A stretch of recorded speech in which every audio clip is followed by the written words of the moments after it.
When it comes to being an artist in our current age of social media, there's a lot more we have to do behind the scenes than most of your basic social media or music marketing gurus would tell you to do. Today, we're going to go through all of these things that you need to know that are absolutely necessary to do tasks each and every day of your career.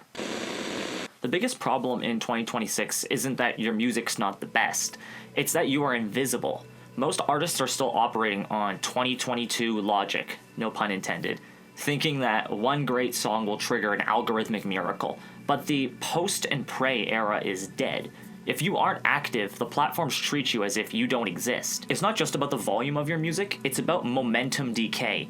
In 2026, if you stop posting for 2 weeks, your relevancy score resets. The algorithm stops watering your previous seeds because it assumes that the farm is abandoned. You aren't just competing with other artists, you're competing with the greatest hits of all time that dominate 70% of users' attention. You have to understand this as an artist. Every day that you don't do the bare minimum, you are accumulating attention debt. You're making it harder for your future self to break through. You're shooting yourself in the foot, essentially. If you don't start planting these seeds now, you'll have nothing to harvest when you finally drop that perfect album. This is about building a foundation that makes success inevitable, not accidental. How on earth are we meant to manage everything that we have every day as artists, continue to push out content, and know what to focus on each and every day to make the biggest splash and plant the best harvest? The solution is this daily seed system that is based off of our first grade of content in our artist community, Masters of Music Marketing, exclusively on School. Go down to the bio right now if you want to claim your free trial today. We are shifting our mindset from a content creator to a systems operator.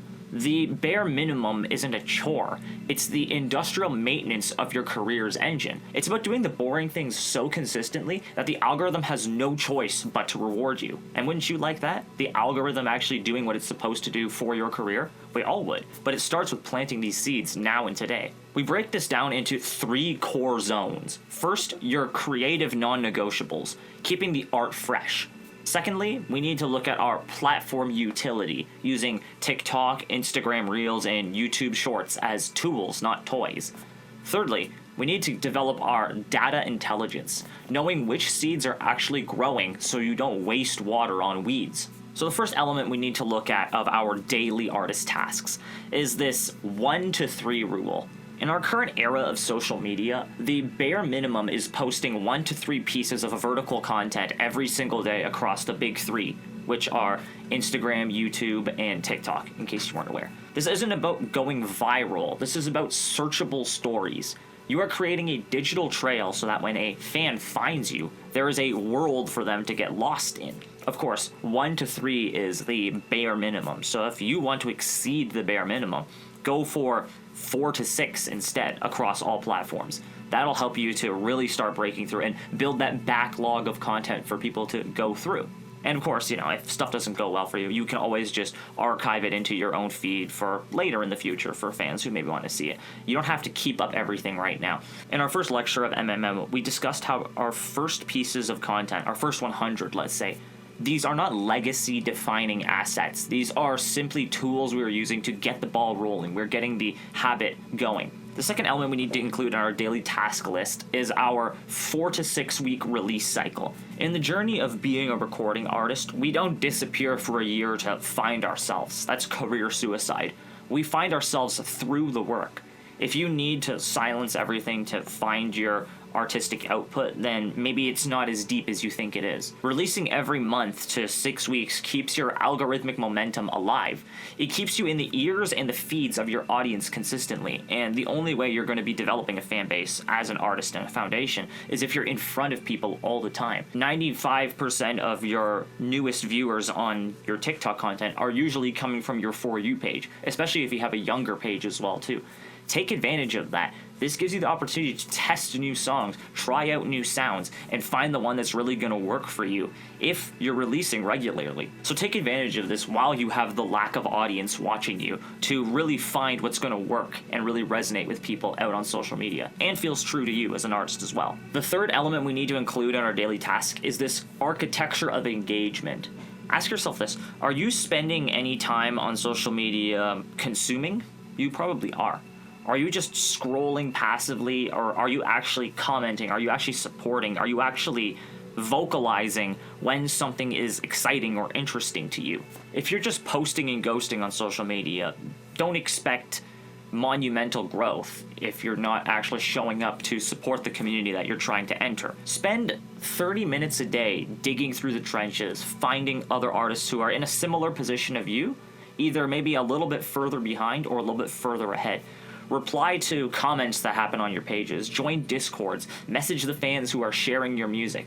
In 2026, a like is a vanity metric, but a conversation is a career-building asset. We have this saying that a pastor told me one time, and it's just as applicable to the music industry as it is for church as well, too. It's this idea of discipleship that interacts with two different levels of people between yourself. You always have somebody ahead of you that you're looking up to, and you always have somebody who's further behind than you, who you're helping to teach and mentor. What would your career as an artist look like if you took on this mindset? Finding someone who's a little bit ahead of you and supporting them, and finding someone who's a little bit smaller than you and supporting them.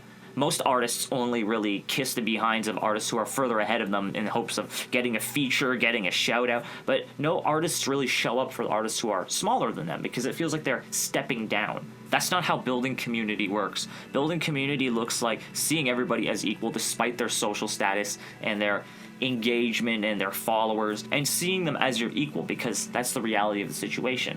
Be there for the artists who are struggling just as much as the artists who are winning. And you'll see that's how you can differentiate yourself as an artist. And you can see the artists who are succeeding in our current age of social media. They're artists who are building worlds, curating aesthetics, and it starts with planting seeds and showing up every day, sticking to a release schedule, and also learning from the people around them. There's an artist that I recently discovered through my team at VRC, and their name is Hills. And if you see Hills content, they always have some sort of red signature aesthetic on all of their shots. And it's not this overwhelming aesthetic, it's this small little red. Not to give you guys too much information off the bat because this is what we teach in our course, but this is what we see the red phone theory in action. Having a common thread that ties all the content together and makes it distinguishable from all the other content that you'll come across on social media. This red helps Hills content stand out, and by including this red, it builds this aesthetic and shows you the world that they've been building this whole time. While you can't see all of their content on social media now just because they're under a management team who wants to keep the best stuff at the front,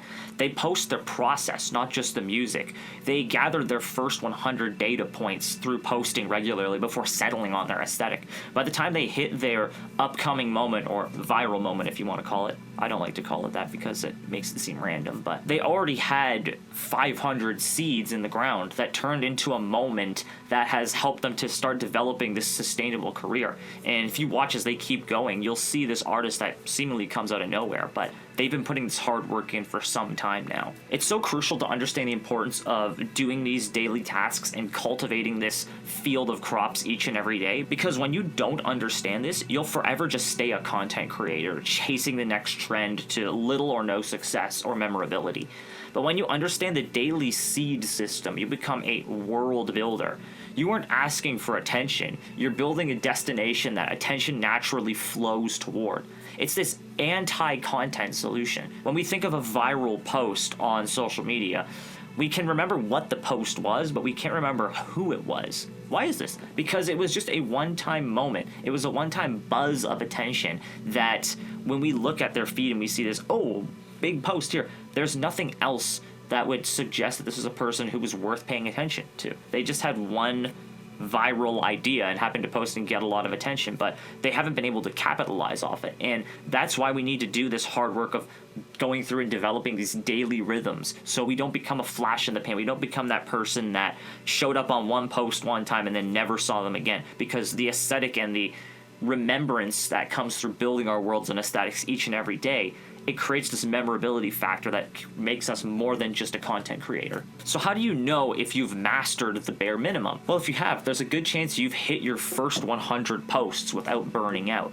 Your save rates are increasing, meaning the people your content is landing in front of want to keep the seeds that you're planting and they want to see it bloom to fruition.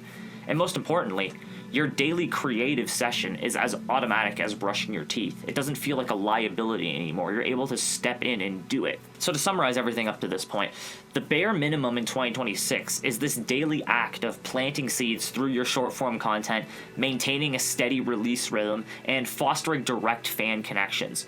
It's not about being great every day. It's about being present every day and showing up and doing the work of what an artist does. So with all this information in the back of our mind and this strategy, how do we proceed as artists? How do we take action to bring these things to tangible life? We're going to walk through 3 specific exercises right now designed to take these high-level concepts and turn them into your daily workflow. Our first exercise is our seed bank. You're going to look at the last 30 days of your content. Look at everything you've posted across your platforms, YouTube, Instagram, and TikTok. What were the posts that did the most? What were the ones that grew?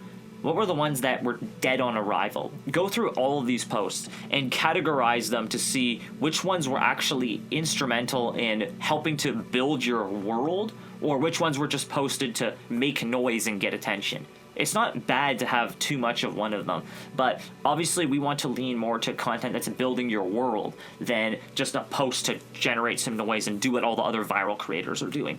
We want to build this world. That's the most important thing of this early stage of your career, if you're in it still. The second thing we want to do is map out your 4 to 6 week cycle. We're going to plot the next release, which will be in 4 to 6 weeks for you, and back map the 42 days of seeds required to make that harvest successful. Are you posting about your drop that's already happened? Are you keeping people educated and aware and updated about this song that's already out right now? Are you trying to get more people to see and hear this song? Are you preparing the algorithm and audience for the arrival of your next song? Are you sharing snippets? Are you putting little Easter eggs and threads into your content to get people to pay attention to the subconscious as much as the conscious? What approach works best for you will be up to your own discretion, but obviously, if you're still starting as an artist, this is a great time to test and see which of these strategies works. Is it more worthwhile to post a bunch of snippets before they drop and then drop them? Or is it more worthwhile for you to release music first and then just post so people see a product that they can already have in terms of music? Personally, I like to lean towards posting a song first and then posting content that follows it so people can get what they already have access to instead of them getting something that they can't yet see and then forget about. But everybody's approach will be different here a little bit. But personally, I prefer to post first and then post all the content after. And our third exercise that we want to make sure we're implementing is our engagement log. For the next 7 days, we need to start tracking your 10 deep interactions daily. Not just thanks for listening, but real conversations that build community. Where does communication really start for you? Does somebody who just comments on your post, is that the last you ever see them, even if it's something positive, or are you following up with them to build a community with them? Are you DMing people? Are you actually being the first person to go out and do this stuff as opposed to waiting for somebody to acknowledge your greatness first and reach out? Because chances are nobody's going to do that for a while unless they want something from you. By showing up for other people first and tracking these relationships, making a habit of showing up for their content, showing up to support, repost, like, comment, helping out the algorithm for engagement for them just as much as yourself. This is how you really get ahead of the curve in terms of building your world and a community within that world as well. As you start applying these, it won't be instant, but you'll notice a shift. Your views might stay steady, but your save rates and profile visits will climb. You'll see the same names start to show up in your comments. These are the first engaged listeners who are going to become super fans for you down the road. And you need to make sure you're nurturing your relationship with them now and getting good at that now early in your career so you continue to foster this positive rhythm as you go further in your career as well too. And people don't see you just as an artist who's above everybody else. They see you as somebody who is still approachable as well. These are all strategies that I've tested at points in my career as well too, and they've led to me building some incredible connections, getting some incredible sets of eyes and a lot of attention to my music, and as well as get me into the rhythm of posting in a way that doesn't feel like a task. It just feels like something I wake up and it's automatic. All this stuff is important, crucial stuff for building your career as an artist, and I really hope that you'll take the time to really apply these to your career as well. We'll have a digital guide below in our bio so you can practice these for yourself and get an idea of what it looks like to practice these. Continue to stay subscribed. Make sure you like this video and stay engaged with everything we're talking about. We're going deep on music marketing each and every week. As always, I'm Evan, aka 3Van, aka your man 3Van, and I'll see you in the next one. Peace out.